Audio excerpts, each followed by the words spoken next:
والإسلام دين. Bertambah 1 tahun, berlalu 1 tahun, berarti akan melangkah lebih dekat kepada kematian.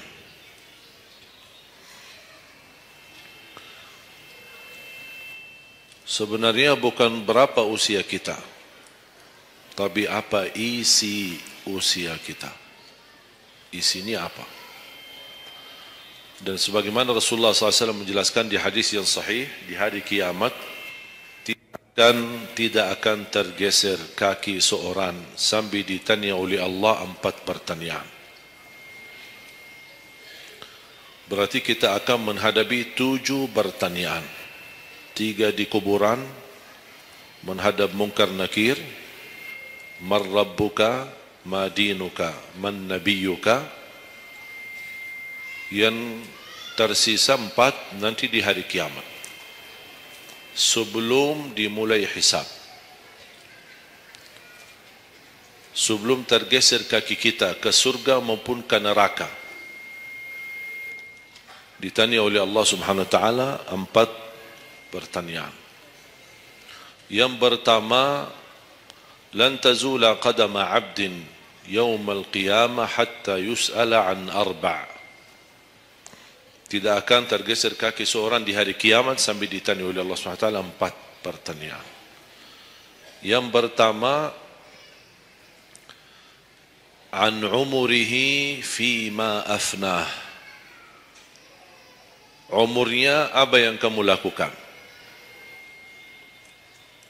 Allah tidak akan tanya berapa usiamu, tapi apa yang kamu isi dalam usiamu. 60, 70, 100 tahun, kurang, lebih. Allah tidak berdulikan berapa usia kita. Bahkan banyak para sahabat ketika ditanya usiamu berapa, dia menjawab usia saya 10 tahun. Padahal sudah tua. Sudah di atas 50, ada yang di atas 40. Tapi kenapa begitu ditanya soal umurnya, dia menjawab 10 tahun. Ternyata mereka menghitungkan usia yang sebenarnya adalah usia yang terisi taat. Masa jahiliyah, sebelum datangnya Islam, mereka menganggap itu semua usianya sia-sia.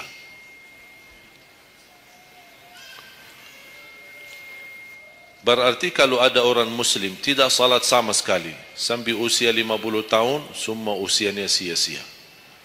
Karena tidak ada ibadah satupun yang diterima kalau tidak pernah salat. Biarpun dia haji setiap tahun, puasa setiap Ramadan, dia bersedekah berinfak setiap hari, tapi tidak pernah salat 5 waktu sama sekali, sia-sia amalannya. Karena pertama yang akan dihisab oleh Allah salatnya. Kalau salat itu beres, baru akan ditanya yang lain. Kalau salatnya tidak ada, Allah tidak perlu bertanya yang lain. Makanya saya selalu berkata, khususnya para pemuda-pemudi, seberapapun dosamu, jangan tinggalkan salat. Sebesar apapun dosamu, jangan tinggalkan salat. Karena salat itu ibadah yang langsung menyambungkan kita sama Allah. Tali hubungan kita sama Allah. Kalau tali hubungan kita sama Allah terputus, tidak ada tali yang bisa sambung lagi. Dan selama anda menjaga salat, berarti masih ada harapan masuk dalam golongan yang akan diampuni Allah. Ada ampunan, ada harapan ampunan. Tapi kalau tidak salat, terus bagaimana Allah ampuni kalau tidak mau bertaubat? Banyak orang berkata, saya malu. Atau dia merasa ada bisikan di hatinya. Buat apa lo salat? Ngapain? Perilaku kamu aja tidak benar. Sama orang tua aja tidak benar. Dosamu tidak pernah henti-henti. Bercuma salat, tidak usah. Itu ingat bisikan syaitan. Karena syaitan ingin semuanya sekali-kali rusak. Kalau berbakti baik belum sempurna, masih banyak dosa maksiat, banyak kerusakan yang lain, tapi masih terjaga salatnya, ada harapan diampuni dosanya. Jangan sampai syaitan berhasil menggoda kita sekalian tidak salat. Oh, sudah hancur, sudah rusak yang lain, ditambah lagi parah, tinggalkan salat. Atau ada orang taubat, selama dia tidak salat, lancar, beres, aman, tidak ada apa-apa. Begitu dia taubat, dia merasa sedih, menyesal, dia mulai menjaga salatnya. Hilang motornya, kehilangan kerjaannya, diuji sama Allah SWT dalam rumah tangganya. Syaitan datang, coba kamu ada dulu biasa-biasanya tidak pernah ada ujian. Begitu anda mulai salat ada ujian. Ngapain? Udah berhenti aja salat, nanti kembali beres. Berhenti salat. Pas begitu dia keluar masih kehilangan motor. Ya Allah, gimana? Saya selama ini tidak pernah salat, tidak pernah hilang motor. Begitu saya mulai salat malah hilang motor saya. Datangnya setan di situ. Coba kalau kamu tidak salat, tidak bakal hilang motornya. Akhirnya dia merasa nyesal, dia berhenti. Berarti niatnya bukan taubat. Niatnya salat, ya Allah mohon aku salat tapi Allah jaga motor aku ya. Itu niatnya. Bukan salat karena Allah, tapi salatnya karena terjaga motornya. Itu beda niat. Berarti ketika kita berlaku ibadah, melakukan sesuatu ibadah, tapi ada ujian yang masuk, jangan anda salahkan ibadahnya, tapi salahkan niatmu. Ada apa dalam niatmu?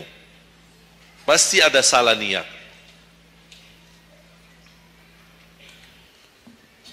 Dan itu inti daripada umur kita. Allah berikan 60 tahun. Kemarin saya hitungkan, kalau standar umur umatku kata Rasulullah kan 60 sampai 70. Itu kira-kira kurang lebih. Ada yang lebih tua, lebih panjang usianya, ada yang lebih muda. Tapi standar kata Rasulullah SAW, a'maru ummati baina 60 wa 70. Standar umur umatku antara 60 sampai 70. Ada yang melebihi dari itu, tapi sedikit sekali dibanding yang lebih muda. Saya kemarin hitungkan 60. Apa yang kita lakukan di dalam usia 60 tahun. Dari lahir sampai balik. Sampai tahun berapa? 15? Kita sepakat 15? 15 tahun. Berarti sebelum balik belum taklif. Sebelum balik belum taklif. Haji boleh tapi tidak wajib. Karena syarat haji harus balik. Syaratnya harus balik. Walaupun diperintahkan, dibiasakan untuk melaksanakan salat. Tapi anggaplah bedun taklif, belum ada taklif, belum ada kewajiban, berarti 15 tahun itu sia-sia. Dia potonglah dari 60. Berapa sisa? 45. Tidur sehari berapa jam? Hah? 8? Boleh kita sepakati angka 8? Ya, kita bicara standar. Katanya menurut kesehatan, tidur yang normal dan pas dan cukup adalah 8 jam. Anggaplah 8 jam tidur. Ada yang tidur 12 jam. Ada yang tidur bangun, salat tidur bangun, salat tidur bangun. Kalau hari libur, dia tidur, tidak capek tidurnya. Begitu bangun, ya Allah begal badan saya, tidur lagi.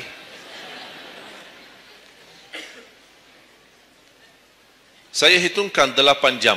8 jam dalam sehari berapa kalau dibagi? Dalam sehari. Sehari berapa jam? 24 jam. 8 bagiannya berapa jadinya? Sepertiga. Sepertiga sehari tidur. Sepertiga 60 tahun berapa? 20. 20 tahun ngapain? Tidur. 20 tahun cuman kerjaannya tidur. Mulai dari 8 jam. Coba, memang terlihat angkanya tidak terlalu besar. Tapi kalau dihitung dalam usia 60 tahun, 20 tahun tidur. ditambah 15 belum taklif, jadi 35. Tersisa berapa dari 60? 25. Cari nafkah dan rizki. Kerjaan, standar kerja, jam kerja berapa jam? 8. Berarti 60 tahun berapa jam? Berapa tahun kita kerja? 20 tahun. 20 tahun cari menjadi kaya. Tapi 20 tahun masih stres. Tak jadi kaya-kaya. Masih bermasalah. Ditambah habis 20 tahun pensiun, tambah hutang. Belum lagi hutang sana sini. Sekarang semua serba hutang. Dan yang aku heran, kenapa orang Indonesia suka berhutang? Ada masalah sedikit hutang. Sekarang HP cicilan bagus-bagus. Begitu saya kemarin diajak sama teman foto, saya lihat HP ini, Masya Allah HP yang terbaru ini. Maaf Pak, cicilan. Jadi jangan ditipu, jangan tertipu ketika anda melihat handphone baru sama orang, langsung anda baik sangka barangkali cicilan. Tak ada yang sanggup cash. Cash itu 12 juta sampai ada 15 juta. Bawa mobil yang mewah, cicilan. Begitu pindah rumah, cicilan. Jalan-jalan besok juga nikah, cicilan. Semua serba cicilan. Dan terpengaruhi dengan promo. Promo sana, sana ini, ada ini, non persen, non ini, apa, sini beli satu, dapat satu. Dan semua serba hutang. Tanpa kita sadar, tidak sadar, memang mudah kita awal-awalnya berhutang, tapi begitu sudah jatuh tagihannya, pusing. Memang hutang ini bikin aku stres. Ada orang minta sama saya amalan. Ada enggak amalannya supaya saya bisa mengatasi masalah hutang ini? Saya bilang mudah amalannya, jangan berhutang lagi. Sudah selesai. Hutang itu di dalam Islam dibolehkan kalau sudah benar-benar keadaannya darurat. Sudah tidak ada solusi, tidak ada jalan, tidak ada yang bisa bantu, tidak ada yang bisa menolong. Akhirnya terpaksa, dan hati-hati dari riba. Jangan terpaksa nanti beralasan, ya Allah saya terpaksa menggunakan pinjaman bank tapi riba. Pinjam 100 juta kembalikan 120 juta. Dosa besar. Masih lebih ringan dosa zina sama ibu daripada terima uang riba. Na'udzubillah min zalik.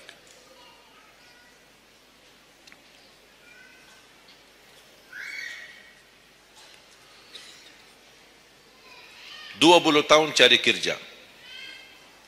Tadi berapa yang tersisa? 25 kan? Berarti yang tersisa berapa? Saya belum bicara ibadah Bapak Ibu. 20 tahun tidur, 20 tahun cari dunia, 15 tahun masih belum taklif, tersisa 5 tahun. Saya hitung dalam 60 tahun, bagi orang yang rutin menjaga salat 5 waktu, tahu enggak hasil hitungan saya dapat berapa? Anda jaga salat selama 60 tahun, itu menghasilkan ibadah cuma 2 tahun 7 bulan. Total salatmu dalam 60 tahun 2 tahun 7 bulan. Karena salat 5 waktu berapa? Tidak sampai 1 jam. Tidak sampai 1 jam. Saya bicara yang wajib. Ada, bagaimana saya hitung kalau ada orang yang tidak salat sama sekali? Na'udzubillah, sudah habis sia-sia umurnya kalau tidak salat sama sekali. Makanya kembali lagi jamaah sekalian, umur bukan berapa usianya, tapi apa isinya. Maka Rasulullah SAW bersabda, ni'mal abdus salih man tala umur wa hasun amalu. Sebaik-baik hamba yang salih, yang panjang usianya, tapi baik amalannya. Baik amalannya. Bulan Syaban ini sekarang tersisa kurang lebih 14 atau 16 hari. Rasulullah SAW punya kebiasaan puasa Syaban full. Sampai kata Siti Aisyah, tidak pernah aku melihat Rasulullah puasa 1 bulan penuh selain bulan Ramadan sebagaimana di bulan Syaban. Penuhnya Rasulullah SAW. Bukan nisfu. Setiap datangnya Syaban ditanya nisfunya. Mana nisfu Syaban? Nisfu. Full Syaban. Puasa saja. Di awal boleh, di tengahan boleh, di akhir boleh. Yang tidak boleh, yang tidak pernah puasa Syaban, pas begitu berakhir, mau mendekati Ramadan, seminggu terakhir atau 10 hari terakhir, itu ada sebagian ulama berkata makruh. Kalau sudah 2 hari terakhir bulan Syaban, anda tidak pernah ada puasa sebelumnya, itu dianggap oleh ulama haram. Apalagi kalau sudah jatuhnya di hari keraguan, hari ragu-ragu, kemungkinan ini bisa hari terakhir, kemungkinan bisa masuk Ramadan, isbat Ramadan. Termasuk ibu-ibu dan jamaah sekalian yang masih punya hutang, segera lunasi hutangnya. Jangan begitu sudah mendekat puasa, anda punya hutang 7 hari, tersisa bulan Ramadan 5 hari. Syekh, apa? Aku punya hutang 7 hari, sedangkan yang tersisa bulan Ramadan itu tinggal 5 hari lagi mau masuk Ramadan. Aduh, 1 tahun tidak pernah tanya. Begitu sudah mepet baru cari jawabannya. Itu karena hukuman nanti. Tetap diganti puasa yang dari tahun yang lalu. Tetap bayar hutangnya dan kena denda setiap hari kena fidyah. Jadi seandainya anda masih punya hutang dan masuk Ramadan, anda belum lunasi, tetap hutang itu terbawa nanti. Pas habis Ramadan, anda punya kewajiban bayar hutang.